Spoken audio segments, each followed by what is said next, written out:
औज़ुबिल्लाहिमिनश्शैतानिर्रजीम बिस्मिल्लाहिर्रहमानिर्रहीम। अस्सलाम वालेकुम फ्रेंड्स, क्या हाल है? साहिबज़ादा साहब अपनी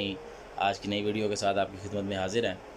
तो आज हम बात करेंगे, आपने जैसा कि थंबनेल पढ़ा ही होगा, सजदा सहव के हवाले से। सजदा सहव असल में होता क्या है? सजदा सहव असल में होता ये है कि हमारे पास अगर नमाज में हमने कोई भी गलती कर ली है तो उसके अज़ाले में जो है ये सजदा सहव जो है ये अदा किया जाता है। कोई भी चीज़ जो है वो, जैसे नमाज में हमें कोई गलती लग गई है कि हमने जो है वो 4 रकतें पढ़नी थी, हमने 2 रकतों के बाद ही जो है वो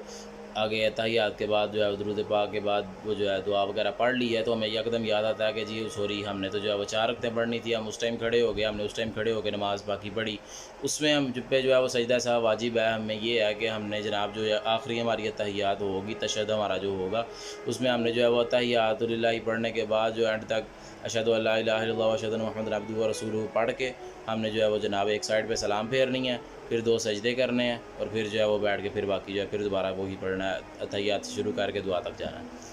तो इसमें यह है, एक तो ये केस बनता है कि जी हम जो है वो 4 रकतें पढ़नी थी, 2 रकतें पढ़ के तो पूरा पढ़ लिया, भूल गए, फिर हम खड़े हो गए, फिर हमने बाकी 2 रकतें पढ़ ली।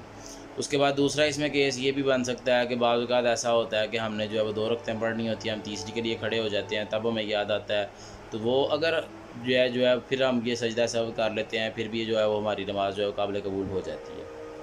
इसके अलावा अगर हम बाज़ औक़ात जो है वो जैसे फ़र्ज़ों में हमने ये करना होता है कि 2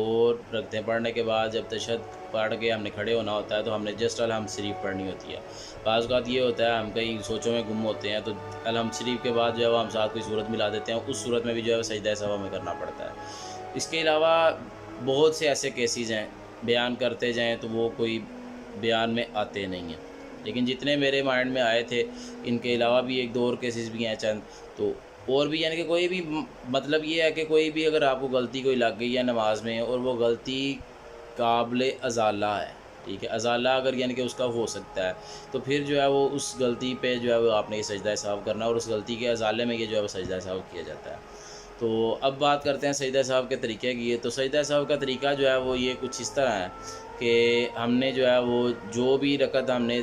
जितनी भी रकात हमने शुरू की हुई हैं, जैसे हमने 4 रकत शुरू की हुई हैं, तो हमने जो है वो चौथी रकत के बाद जो हम बैठेंगे तशहद में, तो तशहद में बैठ के हम अतहियात पढ़ के अशहदु अल्ला इलाहा इल्लल्लाह व अशहदु अन्ना मुहम्मदन अब्दुहु व रसूलुहु पढ़ के एक साइड पे सलाम फेरेंगे, फिर हम एक सजदा करेंगे, सजदे में सुबहान रब्बियल आला सुबहान रब्बियल आला सुबहान रब्बियल आला पढ़ेंगे, फिर बैठेंगे अल्लाहु अकबर कह के, फिर अल्लाहु अकबर कह के सजदा करेंगे, सुबहान रब्बियल आला सुबहान रब्बियल आला सुबहान रब्बियल आला पढ़ेंगे, फिर बैठेंगे, बैठ के तो फिर अतहियात से शुरू करके दुआ तक हम जो है वो एंड तक पढ़ के फिर हम दोनों साइड्स पे सलाम फेरेंगे। अगर हम ये ऐसे कर लेंगे तो फिर हमारी नमाज की जो भी गलती है वो मालिक जो है वो अपनी अता से हमारी उस ख़ता को माफ़ फरमा देगा। तो अगर हम ये नहीं करते तो फिर उसके लिए फिर जो है वो हमें दोबारा सारी नमाज़ पढ़नी पड़ती है, ठीक है। तो ये हम आज की छोटे सा एक पैगाम था जो मैंने आप तक पहुंचा दिया। अगर आपको वीडियो अच्छी लगी हो तो काइंडली मेरे चैनल को सब्सक्राइब करें और इस वीडियो को लाइक और कमेंट करके ज़रूर बताइएगा कि वीडियो कैसी लगी। बहुत शुक्रिया। अस्सलाम वालेकुम।